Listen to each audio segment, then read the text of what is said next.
Today we are going to dictate on the topic is the reservation policy at the speed of 80 words per minute. And अगर आपको 100 WPM में लिखना है तो make it 1.25 or 1.25 playback speed in YouTube. So be ready, 5 seconds. Start. Highly disgraceful blots on Indian social structure in the course of history must, of course, be removed. For this purpose, the interests of social justice of scheduled castes, scheduled tribes and other backward classes have been sufficiently safeguarded in our Constitution.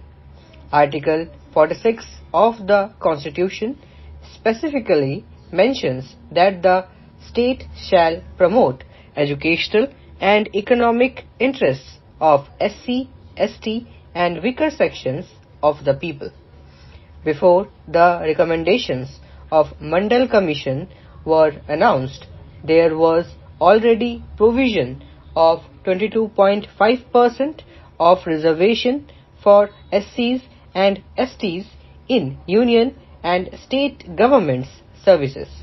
Besides reservation in jobs, Article 334 of the Indian Constitution makes a provision for the reservation of seats for scheduled castes and scheduled tribes and nomination of Anglo-Indian to the Lok Sabha. However, in 1990, the then Prime Minister Shri V.P. Singh, through notification, made 27% reservation applicable for other backward classes as well. The Mandal report identifies 27% of the total population of India as other backward classes. There are over and above 22.5% who are SCs and STs. Never before in the history of the world, the reservation in state services has been prescribed for around half of the population. The Mandal Commission recommendations apply to all jobs in the government, all public and private sector enterprises, and also to admission and appointment in universities and colleges. It also applies to all level of promotions in the areas covered above. In 1991, Rao government adopted the notification of V.P. Singh government into accept with 2 amendments. Within the 27% reservations, preference should be given to the candidates belonging to the poorer sections of the backward classes. An amendment and additional 10% reservation should be given to economically backward classes. On 16th November 1992, Supreme Court pronounced its decisions on the Mandal case. The Supreme Court rejected both the notifications of V.P. Singh and Narasimha Rao. The most welcome aspects of the verdict are the reservation will only apply to promotion in services.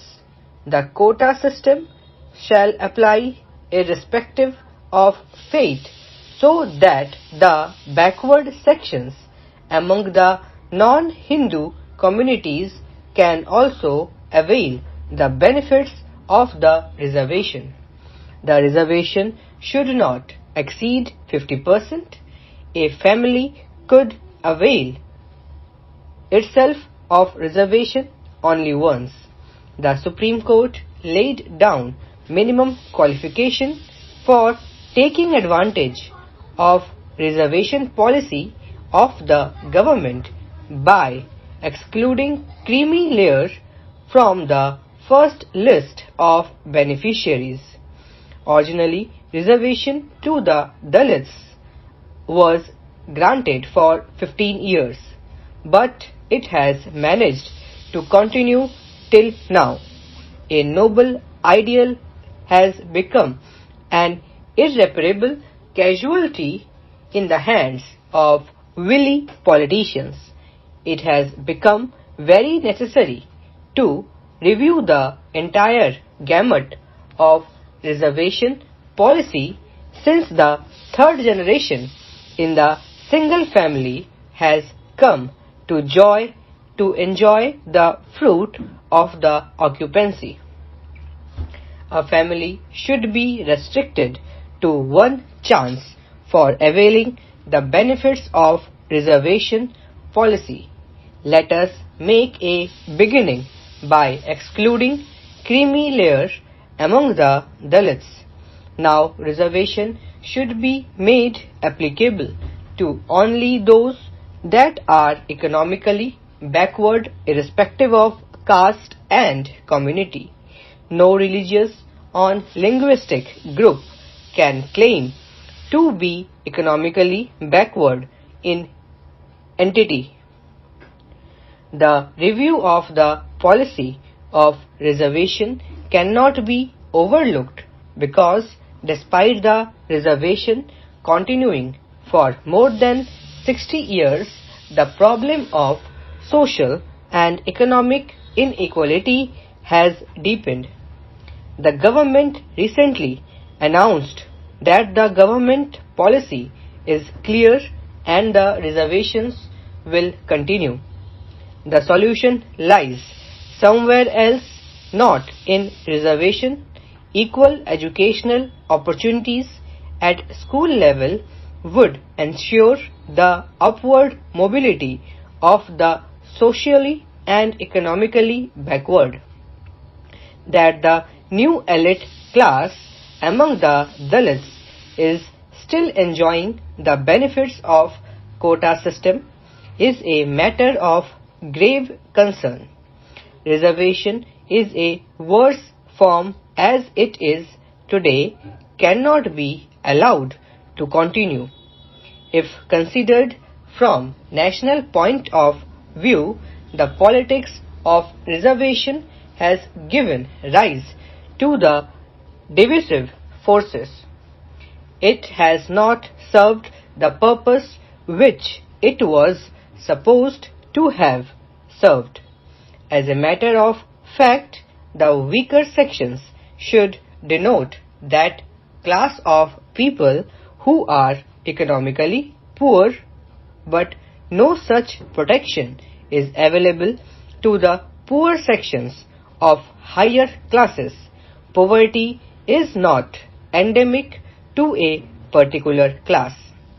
It is mockery of reservation to extend benefits of reservation to a class as a whole.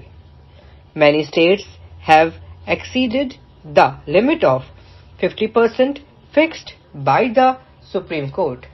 Voicing RSS this year demanding no reservation in jobs and education for the affluent, the government in power stated that there is no rethink on the present social and caste-based reservation policy.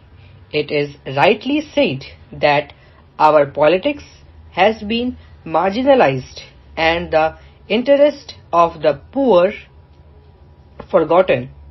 A chance of noble service to the poor has been sacrificed and killed at the altar of mean and petty politics. There is a desperate need to redress the imbalance in the country. Stop.